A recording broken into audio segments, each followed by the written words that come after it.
సందర్భంగా కలిసాము. సమయం 2 దాటింది. ఆలోచనలన్నీ ఆకలి వైపు ఉంటాయి. సహజంగా ఉపన్యాసం ఇవ్వను, 2 నిమిషాలు పూర్తి చేస్తాను.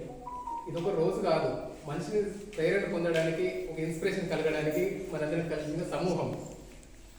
ఆయన ఒక వ్యక్తి కాదు, ఒక శక్తి. ఈ దేశానికి, ప్రపంచానికి ఒక దిశానిర్దేశం అన్ని కోణాల్లో. వ్యవసాయం, ఉద్యోగం, వ్యాపారం, చదువు, సంస్కారం అన్నిటినీ కలిపి చేసే ప్రయత్నంలో దేశంలో ఎన్నో ప్రయోగాలు చేస్తారు. ఆ ఇన్స్పిరేషన్తో ఎంతో మంది పనిచేస్తున్నారు. అందులో నా మిత్రుడు అని చెప్పుకోవడానికి శ్రీనివాస్ గారు చాలా గర్వంగా ఫీల్ అవుతాను. నేను కూడా ఎంతో ఇన్స్పిరేషన్తోనే నేను పనిచేస్తున్నాను. నేను ఒక కాలేజ్ పనిచేయచ్చు, కానీ ఒక ఇంటిగ్రేటెడ్ క్యాంపస్గా ఇది ఉండాలనేది ఆయన భావన. అంటే గోశాల, వ్యవసాయం, ఆహారం, ఆరోగ్యం, అలవాట్లు అన్నింటినీ ఒక్కొక్కటి మనం కావాల్సినవి తీసుకోవచ్చు. ఇక్కడికి వస్తే మనం షాప్కి వెళ్తే ఏమేమి వస్తువులు కావాలో తీసుకుంటాం కదా, అట్లా. కానీ అన్ని మంచి వస్తువులు ఉంటాయి ఇక్కడ, అన్నీ కావాలని అనిపిస్తుంది. కానీ దాని అన్నింటికి ఒక కమిట్మెంట్ ఉండాలి, మనం టైం ఇవ్వాలి, జీవితంలో ఇవి కావాలనే ఆలోచన ఉండాలి.